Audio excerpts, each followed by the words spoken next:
It's rare that I have such a dire tone, or to say something so dramatic like, some companies will not survive. But I'm seeing a trend that I think is going to be catastrophic for some companies, and would almost be a dereliction of my duty to not mention it when it's so blatant. Stay tuned and I'll tell you what it is. Running a service business can be hard. It is not unusual for business owners in industries like contracting, home repair, auto repair, business-to-business services like janitorial, IT and accounting, and many others to feel overwhelmed by all the priorities facing them at any given time. Between addressing the needs of the customers, managing the employees, figuring out the financials, and getting processes in place, feeling like you're making significant progress on your business journey can be difficult. Welcome to Service Industry Success, hosted by Brian Harding. Each week, Brian will look at real-world strategies for building the business you are dreaming of, while also sharing tactics to get through some of the most frustrating parts of business ownership with a lot more ease. Let's get started. So there are predictable patterns in business and the economic cycles. There just are. There's cycles that happen in the economy that last every 7 to 10 years. We're in a bit of a longer one now. And there's predictable patterns in business and how our relationship is with clients and employees, and how much we need more employees and how much we need more customers, and how we have a shortage of labor and how we have a shortage of work. There's these patterns we go through. Some of them are easier to live through and thrive in than others. So those who were in business from 2010 to 2014 know that going from a scarcity of work with something like 12% unemployment to abundant amounts of work with 6% unemployment, that's pretty easy. Maybe even enjoyable.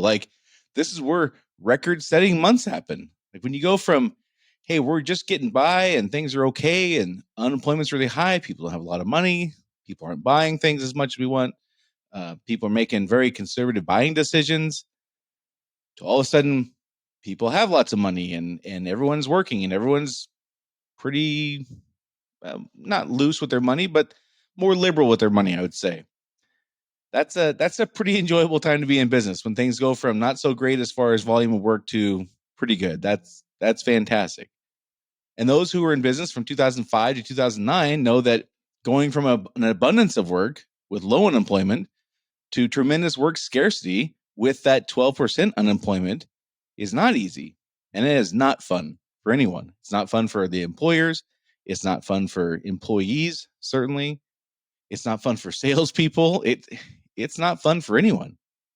It can be really traumatic. And I mean that term when I say traumatic, not dramatic. I mean traumatic. It's hard. It's hard for people to make that switch. So there's a few business kind of rules I try to remember. And I've talked about a couple of these before. So, but it's been a while. So I think it's good for us to be mindful of these things. One of them is kind of the 45, 45, 10 kind of pendulum cycle. So you may have heard me mention this before.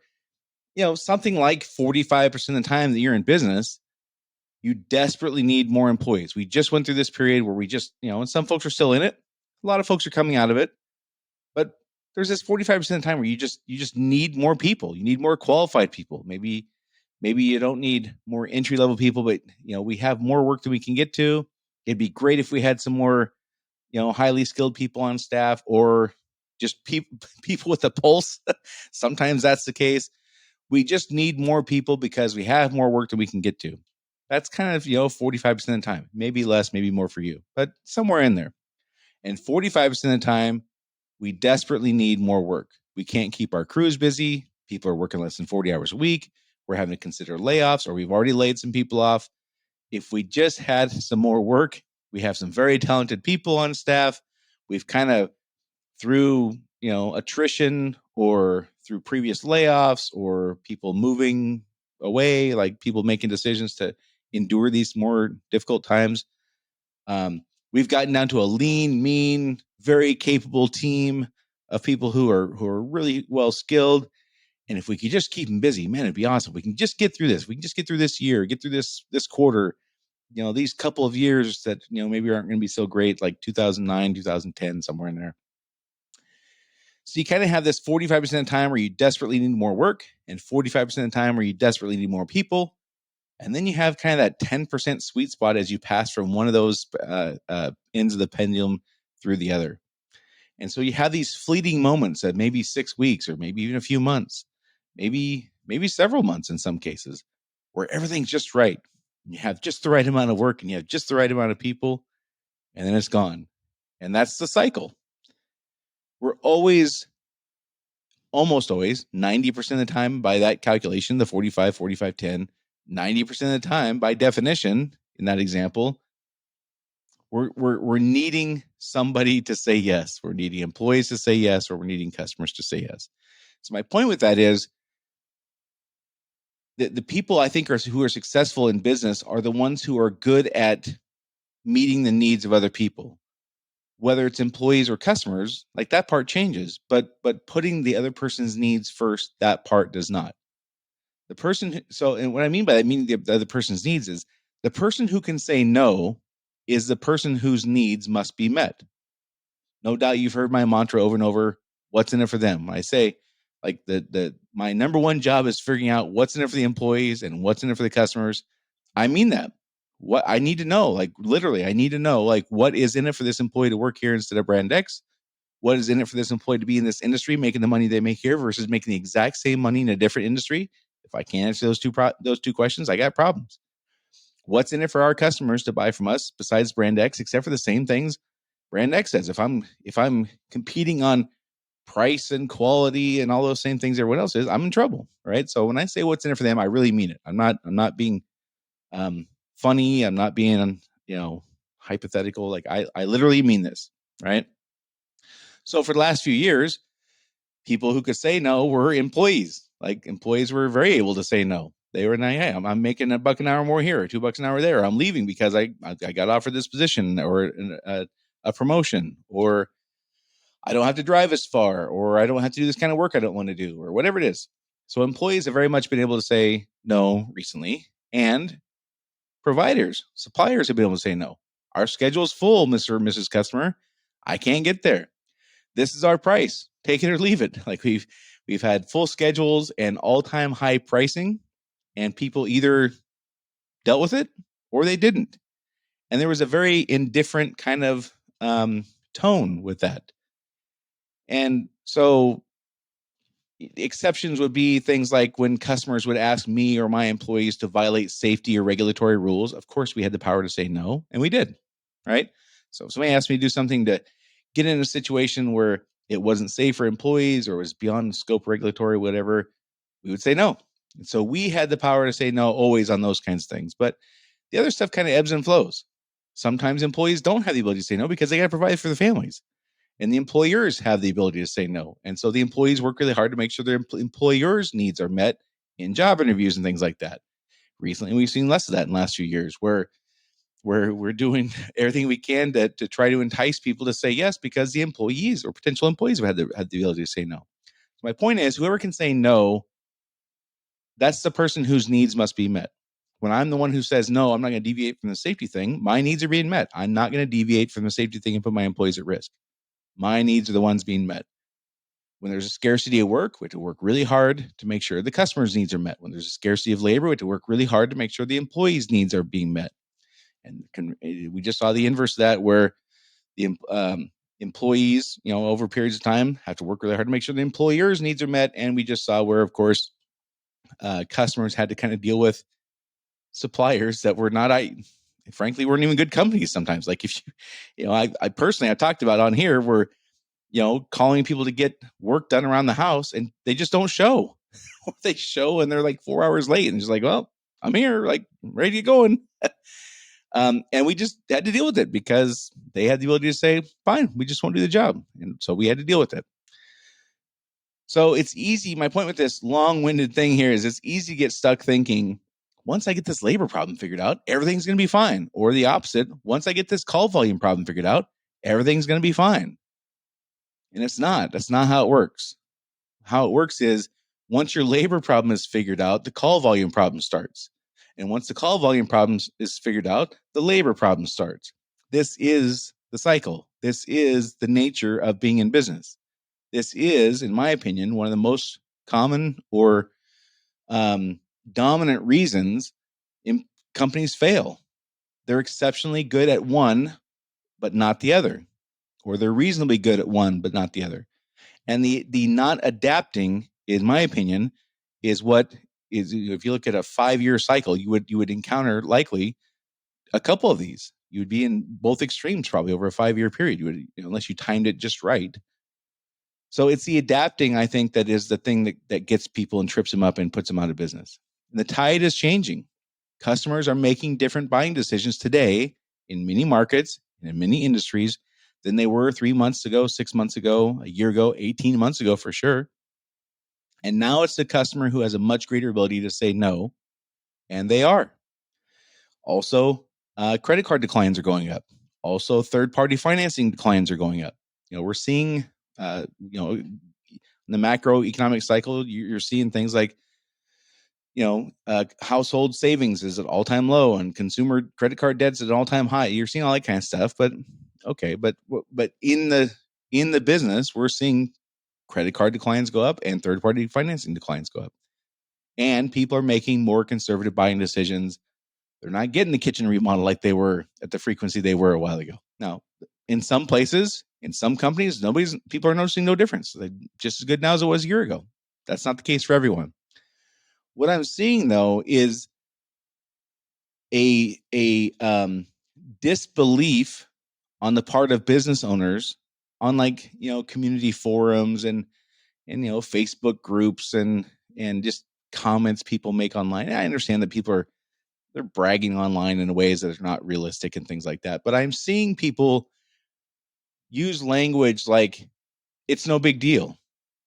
It's no big deal that this stuff is happening. And I'm seeing, again, I mentioned an example of this over a year ago, but I'm seeing it again where contractors have this thing where they're asked to break down a job. Like they'll give an estimate for a job for, $14,000, whatever. And a customer will say, hey, can you break that down? I want to understand where the number came from. How much is labor? How much is materials? How much is whatever? And it's not fun, but sometimes you have to do it. And it's becoming a thing now for contractors to kind of brag, especially online. But I've seen screenshots. I guess they could be fabricating the screenshots and doing it with their wife or their spouse or something like that and using that screenshot. But that seems like a lot of work for this. But I'm seeing where people are saying, here's the breakdown. It's $4,300 if we do the job and it's $0 if we don't. Take it or leave it. And I understand how that worked 6 months ago. And I understand how that worked 9 months ago. And I understand how that worked a year ago. What I'm saying is history repeats itself. These cycles continue to happen. And that is not going to work in a year. That is not going to work in 6 months, maybe. It's definitely not going to work in a couple of years. And the people who do not adapt and realize when the needs of the customer have to be met at a much higher level than they were 6 months ago or a year ago, they're going to be in trouble. And they will not make it. If they have this same, smug is a harsh word, but if they have the same posture, like they are the ones whose needs need to be met. They are the ones, the providers are the ones who can say no. If they carry that too long into this economic cycle we're stepping into, they're going to be in trouble. And if they have a team of people, they have salespeople who carry that posture, if they have frontline revenue producing employees who carry that posture, if that's the culture of the company, like we're just the people who do this, and the customers, of course, the customer is going to say yes. Like that is going to be catastrophic for some companies. They will not make it. And I've seen this firsthand. I've worked in two companies where this happened. One, it happened where they just operated in disbelief. And coming into 2009, things were changing rapidly and they just didn't adapt and they went out of business. And I worked for another company around the same time. And what they did is they just raised their prices and they just started going after big ticket stuff. And so pretty soon they had a situation where they had to get over half their revenue had to come from big ticket things. Like the regular run of the mill stuff wasn't going to cut it. Like they literally could not get by if they just did the run of the mill stuff. They had to have the big ticket stuff to get by. And that company has shrunk by 80%. I mean, again, if we stop playing kind of small ball well, and we start focusing on only getting the big stuff and only getting people in situations that are pretty dire where they have no choice, and taking advantage of, I don't mean taking advantage like being unscrupulous. I mean taking advantage of the opportunities, but focusing on those things and not focusing on serving the customers well, figuring out what matters to them and doing that exceptionally well. Both these companies really suffered because of that. And it happened at this point in the economic cycle. It was coming into where things were going from really good to not so good. And it happens more fast than, more rapidly than we would expect. And pretty soon we're in it. And if we haven't adapted along the way, we're in trouble. And by the time we realize we're in trouble, it can be too late. So those who continue to serve their own needs are going to be in real bad situations. And this applies to meeting the needs of the customer, but it also applies to not meeting the needs of the employees to perform at a high level.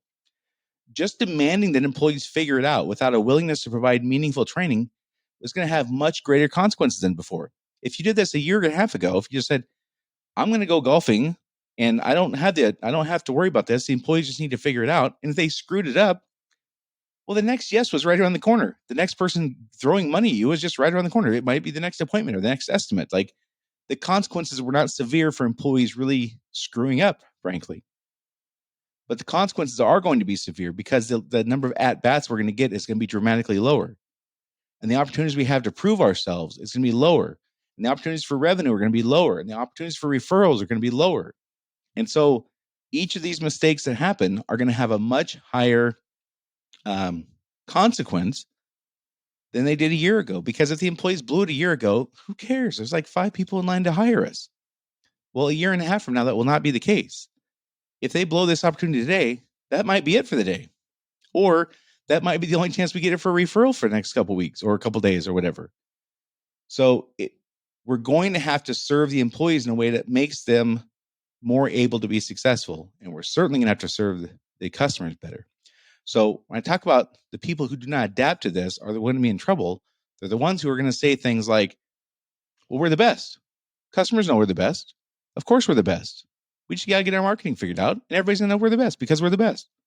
Well, that's not going to work. Or if you say things like, I shouldn't have to explain this stuff to employees, they should just figure it out. The consequences of that are going to be much more significant a year and a half from now than they are today. And certainly more than they were a year and a half ago. So my point is, we can't get stuck in this mindset that if we just get the marketing figured out, we'll be fine. If we just get the call volume thing figured out, we'll be fine. If we just get the labor part figured out, we'll be fine. No, we have to be aware that a major economic shift is happening. It always happens. It happens like every 7 to 10 years. We had the COVID cash thrown in and it artificially prolonged this cycle by a few years. But you can't have an economy that just goes gangbusters forever. That's not how it works. You have ebbs and flows. You have bull markets and bear markets. And we're at the end of this bull market.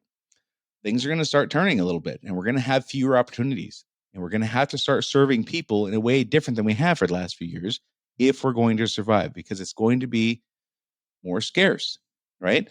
Now, that's not to say it's not possible to thrive. My company that I built and sold, we built through the recession, the GFC. That we thrived through that whole thing. I'm here to tell you it's possible because people are stuck in the mindset of they don't have to do this stuff because they've had a few years of reality showing them they didn't have to. Like, you didn't have to be a superb provider the last few years to make a lot of money. That is going to change. And the people who do not adapt are going to be the ones in trouble. And the people who do adapt are going to clean up. And this has just happened over and over and over again. So sorry for the dire tone here. I don't like doing these ones. Every once in a while, though, I see this stuff and it's like, we got to talk about this because it's really important. We have to be aware that the good times don't last forever. The bad times don't last forever. We've had a lengthy period of really good times since about 2014. Things have been exceptionally good for most companies, most industries. That stuff doesn't last forever. So we just got to be aware. We got to adapt. We got to do a better job of serving those we rely upon, which is, for most of us, our customers and our employees. So anyhow, if you find the information I share helpful, please share this podcast with a friend. I just texted to 2 people earlier, one today and one a couple days ago. It's super easy. Just to click on the thing that says share, send it in text message. Any kind of friend or colleague who's a business owner or service industry, of course, you can share it publicly as well. Easy to do that as well. But the one-to-one stuff is obviously, if you say, hey, there's an episode here you might find useful, that's super helpful for folks. You never know how you might be making somebody's life easier by sharing this with them. And for those of you who have and left reviews and all that stuff, I really appreciate it. And that's it for this week, and I'll see you all next week.